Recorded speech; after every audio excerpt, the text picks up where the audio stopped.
तो प्यारे विद्यार्थियों, आज करते हैं हम प्रश्नावली अध्याय चैप्टर 3 प्रश्नावली 3.1 का चौथे भाग का दूसरा पार्ट। इसमें क्या करना है, निम्नलिखित समीकरणों के युग्म में से कौन से युग्म संगत है अथवा असंगत है। यदि संगत है तो ग्राफी विधि से हल ज्ञात किया जाएगा, अगर असंगत है तो कोई ग्राफ नहीं बनाया जाएगा। बस इसमें इस चीज़ का ध्यान रखना है। तो शुरू करते हैं प्यारे विद्यार्थियों, चौथे सवाल का दूसरा भाग। क्या कहता है इसमें, x माइनस वाई इधर है, ये बराबर के तो इधर आ जाएगा, तो -8 बराबर 0, समीकरण 1 हो जाएगी हमारे पास। इसी प्रकार से 3x माइनस 3y बराबर 16 इधर है, तो इधर आ जाएंगे पक्षांतर करके 0 के इधर, तो हो जाएंगे माइनस के। तो समीकरण नंबर 2। तो क्या करना है इन समीकरणों में, ये भी आपको पता है कि जब हमें निम्न समीकरणों को a1 b1 और इसी आधार पर प्रूव करना होता है तो हमारे पास ये फॉर्मूला होता है। आपको पहले ही पता है, अगर a1/a2 बराबर नहीं है b1/b2 तो संगत होगा। a1/a2 b1/b2 और c1/c2 है तो संगत होगा। a1/a2 बराबर है b1/b2 और बराबर नहीं है c1/c2 तो असंगत होगा। तो ये रूल हमें याद रखने हैं। उसके बाद इसी रूल के हिसाब से अब जैसे समीकरण 1 है, तो समीकरण 1 से हमारी कौन सी समीकरण बनेगी a1 के हिसाब से। तो आगे जैसे हम पढ़ेंगे इसमें हल के तौर पे, तो यहाँ भी बनेगी ये a1 बनेगी a1x माइनस b1y माइनस, यानी प्लस का ये c1 ऐसे बनेगी बराबर 0, समीकरण 1 से। और समीकरण 2 में भी a2 का नाम आ जाएगा यहाँ पे, a2x plus b2y plus c2 बराबर 0। तो इस तरह से इनके नामों से ये मानी जाती हैं, इनकी तुलना इनसे कर ली जाती है। तो जहाँ पर तो लिखेंगे तुलना करने पर, तो तुलना करने पर ax1 plus b1y plus c1 बराबर 0, a2 b2 इन समीकरणों एक में, यानी समीकरण नंबर 1 माना समीकरण 1 को a1x plus b1y plus c1 बराबर 0 से, व समीकरण नंबर 2 को a2x plus b2y plus c2 बराबर 0 से तुलना करने पर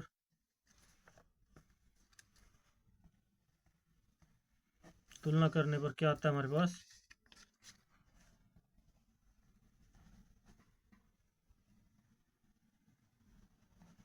करने पर क्या आता है, a1 बराबर है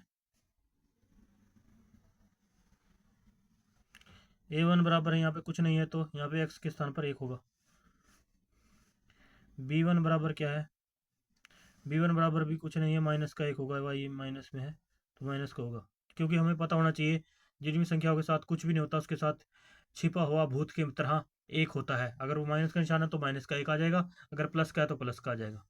तो c1 बराबर हमारे पास क्या है, -8। तो ये इनसे दोनों इधर से मान आ गए, और इस तरह से इधर के भी देख लेंगे। b2 बराबर क्या आया समीकरण 2 से, समीकरण 2 में क्या दे रखा है, b2 बराबर दे रखा है, सॉरी a2 बराबर क्या दे रखा है 3, b2 बराबर क्या दे रखा है -3, और c2 बराबर क्या दे रखा है -16। तो जो हमारे पास फॉर्मूला है उसी फॉर्मूले के हिसाब से लगा कर देखेंगे।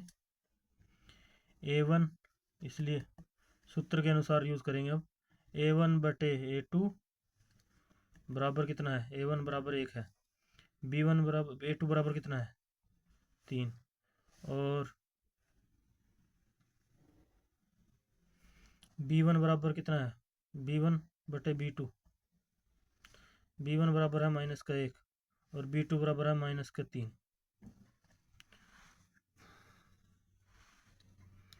और इसी प्रकार से यहाँ इसको करने के बाद आगे बढ़ेंगे। C1/C2 कितना आ रहा है यहाँ पे? C1/C2 C1 माइनस के 8 है और C2 माइनस के 16, 0 से 0 कट गया, ये बराबर 1/3 आया था, ये तो 1/3 आ गया। B1 B2 1, 8 का 8 2 16, यानी 1/2 आया। C1/C2 बराबर है 1/2। तो ये फॉर्मूले से यहाँ पे सिद्ध हो गया, अतः फॉर्मूले से यहाँ पे प्रूफ हो गया A1/A2 बराबर है B1/B2 और is not equal to C1/C2 है, क्योंकि ये इसलिए यह सिद्ध हो गया तुलना से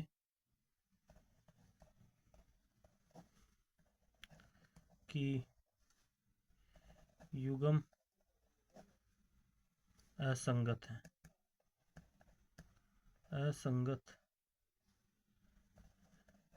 यही हमारा आंसर होगा। इसके बाद हम चौथे सवाल का तीसरा भाग करते हैं।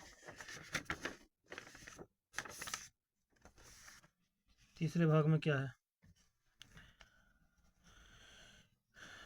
चौथे का तीसरा भाग 2x + y दे रखा है यहाँ पे, -6 बराबर 0 समीकरण 1 मानते इसको। इसी तरह से 4x - 2y - 4 बराबर 0 समीकरण नंबर 2 मान लेते हैं इसको। तो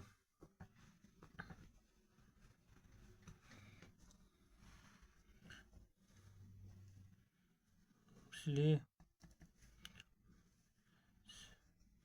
हम देख लेते हैं समीकरण 1 में हमारा क्या बन जाता है। A1x + B1y + C1 बराबर 0 और समीकरण नंबर से A2x + B2y + C2 बराबर 0, ये मान से हमारे हो जाते हैं इसके बराबर। तो इसलिए समीकरण 1 को A1x + B1y + C1 बराबर 0 से व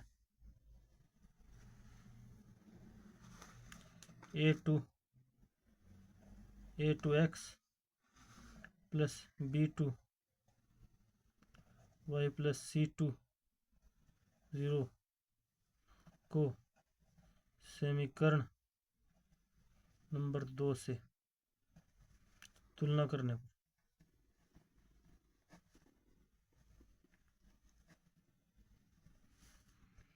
तो लिखेंगे A1/A2 क्या आया। A1 हमारे पास में हम ले लेंगे, A1 के बराबर हमारा 2 है और A2 के बराबर क्या है यहाँ पे 4 है।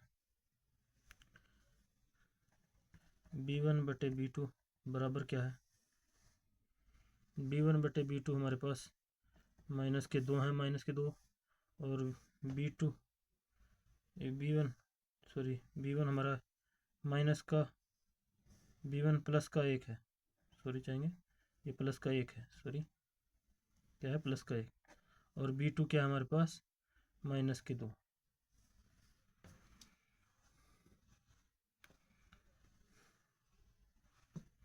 तो इस प्रकार से यहाँ पे सिद्ध हो रहा है यही A1/B2 B1 यही दोनों इक्वल नहीं है, तो भाग की मान निकालने की आवश्यकता नहीं है। अतः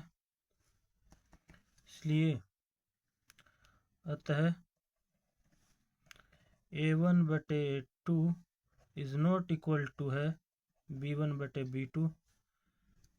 अतः A1/A2 is not equal to B1/A2 है, तो इस युग्म को संगत इस युग्म को संगत इसलिए युग्म को संगत कहते हैं, संगत कहा जाता है क्योंकि जिसमें a1/a2 is not equal to b1/b2 है, क्योंकि ये 2/4 है, कट करके भी बराबर 2/2 आया, लेकिन मान क्या रहेगा इसका 1/2 है, बराबर में ये माइनस के 1/2 है, तो मान बराबर नहीं है, इसलिए ये संगत है। तो इसके ग्राफीय मान निकाल लेते हैं।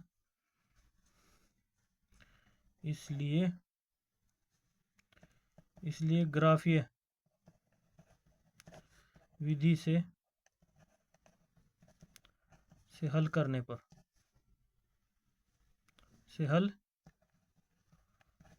पर तो ग्राफीय विधि क्या होगी हमारी, तो उससे इसके हल करेंगे।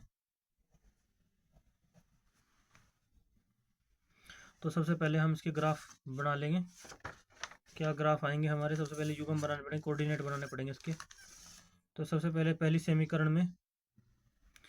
समीकरण एक में क्या करेंगे, x बराबर 0 रखने पर लिखेंगे समीकरण नंबर 1 में x बराबर 0 रखने पर समीकरण हमारी क्या ये है, तो 2x के स्थान पर यहाँ 0 रख दिया, प्लस y का मान आ जाएगा -6 बराबर 0 है, तो ये तो 0 हो गया, y बराबर -6 बराबर 0, तो y बराबर क्या होगा प्लस के 6। तो क्या आया कोऑर्डिनेट करने के बाद यहाँ पे इसका मान करने पर समीकरण 1 के हिसाब से यहाँ लिखेंगे x, यहाँ लिखेंगे y, और यहाँ पे हमने क्या माना x बराबर 0, तो y का बराबर आया हमारे पास 6। अब आगे बढ़ेंगे, समीकरण नंबर 1 में हम कुछ भी मान पुट करेंगे, बस मान जो है दिए गई हुई संख्याओं से कम ही रहे, जैसे 6 इसमें से बड़ी थी तो 6 आ गया, इसमें 4 है तो 4 कम से कम ही आए, तो ऐसा करेंगे। तो समीकरण नंबर 1 में y बराबर 0 रखने पर उसमें x बराबर रखा था, इसमें y बराबर रखने पर तो क्या आया, यहाँ पे 2x है माइनस y प्लस का y था ना, तो y के स्थान पे 0 रखा, 0 हो गया, तो -6 है बराबर 0, तो 2x 0 तो 0 ही रहेगा, ये माइनस के 6 है बराबर 0 हो गया, तो 2x बराबर माइनस के 6 0 से पक्षांतर करके जाएंगे तो ये प्लस के 6 हो जाएंगे, तो x बराबर क्या होगा 6/2, तो 3 आ जाएगा, तो x का मान हमारे पास आ गया 3, y के स्थान पर 0 रखा और x का मान 3 आया। तो इस प्रकार से हम इसी तरह से समीकरण 1 का निकाल लिया, तो इसी प्रकार से समीकरण नंबर 2 में से मान निकालेंगे। इसके लिए भी हम अपने ये लिख लेते हैं यहाँ पे, ये समीकरण नंबर 1 से है ये भाग, इसके बाद युग्म बने यहाँ पे इस प्रकार। समीकरण नंबर 2 से हमारे पास दूसरे तरह के युग्म आ जाएंगे, इनके भी युग्म बना लेते हैं ऐसे ही। हमारे पास 2 मान आना चाहिए, एक x का और एक y का। तो समीकरण नंबर 1 में क्या करेंगे, 2 में क्या करेंगे, समीकरण नंबर 2 में x बराबर 1 रखने पर या y बराबर 0 रखने पर, समीकरण नंबर 2 में y बराबर 0 रखने पर समीकरण 2 के हमारे पास 4x है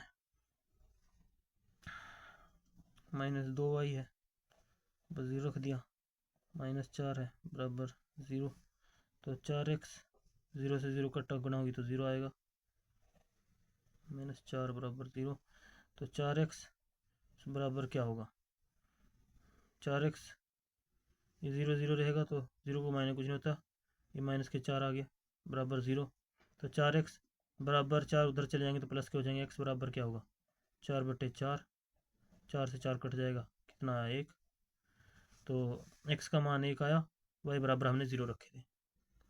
इसी प्रकार समीकरण नंबर 2 में y बराबर या x बराबर 1 रखने पर, x बराबर 0 रखने पर,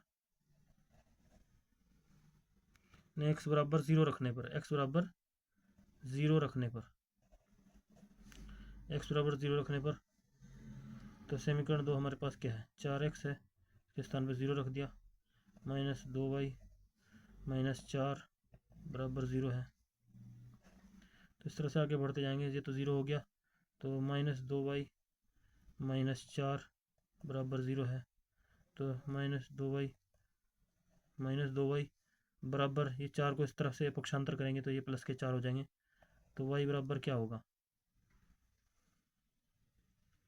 अब ये 4 ये माइनस y रहेगा इधर, और ये 4 है इधर, तो ये माइनस का 2 था तो इधर चला जाएगा, तो ये भाग में तो 2 ऐसे कैसे रहता है पक्षांतर में भी, तो 2 से 2 कट जाएगा, तो ये हमारे पास माइनस का मान आ जाएगा, y बराबर होगा -2, तो y बराबर -2 और x बराबर 0, ये मान आया हमारा।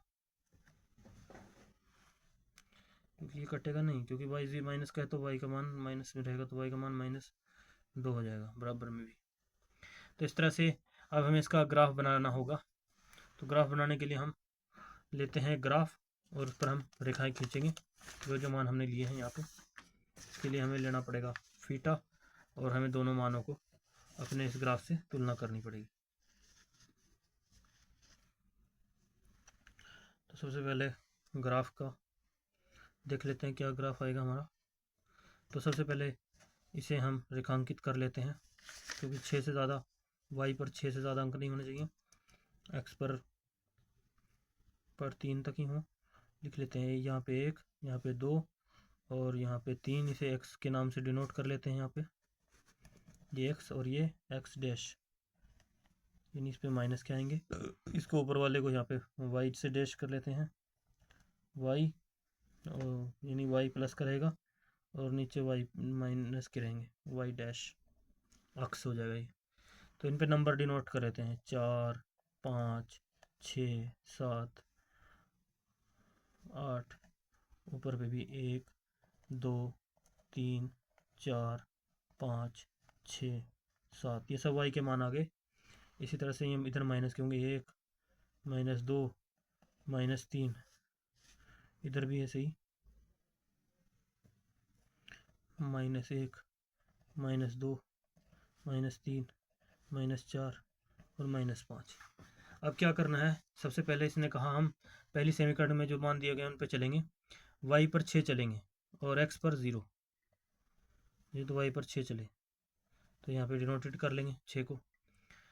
तो उसके बाद y पर 0 चले और x पर 3 चले, यहाँ पर ये 0 और यहाँ पे 3 पर चले। तो सबसे पहले इस 0 और x वाले 3 पॉइंट को काट लेते हैं आपस में।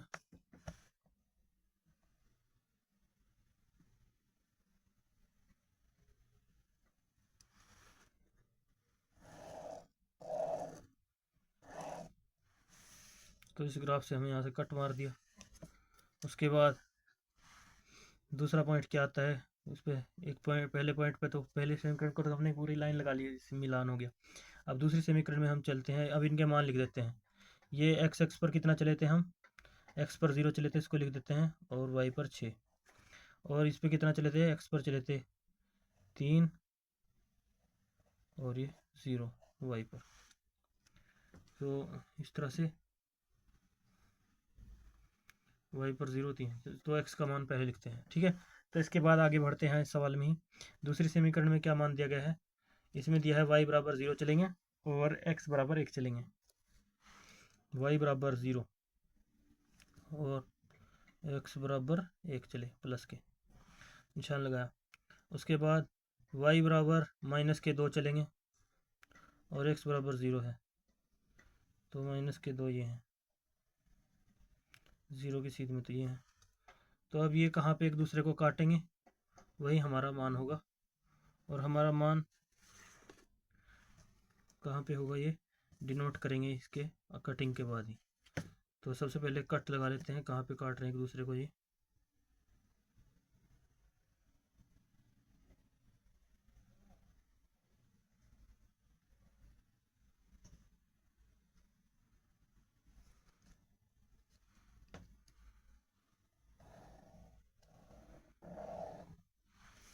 ग्राफ एक दूसरे को कहाँ पे काट रहे हैं, यहाँ पे काट रहे हैं। 2 प्लस के 2x पे काट रहे हैं कोमा, और 2y पे ये काट रहे हैं। और फिर इनका भी मान लिख लेते हैं। यहाँ पे इसका कितना मान है, इसका x का मान है 0, y का मान है -2, ये लिख लिया हमने। और यहाँ पर मान कितना है, यहाँ पे हमारा मान है y का x का 1 है कोमा 0y है। तो ये सब मान यहाँ पे पुट हो गए। तो इस प्रकार से हमारे पास ग्राफ, ये इस तरह से ग्राफ होगा। और इसलिए आता है इसके हल होंगे। ये कहाँ पे काटा है, आता है, इसलिए इसका आंसर होगा, आता है इसके संगत मान होंगे x बराबर 2 और y बराबर 2। इसके 2 संगत मान होंगे, एक द्वितीय हल होंगे। यही हमारा आंसर होगा ग्राफ के माध्यम से। तो प्यारे विद्यार्थियों, तब तक अब कल हम नेक्स्ट सवाल करते हैं इसी भाग का, अगला चौथे का अगला भाग। तब तक के लिए बाय बाय।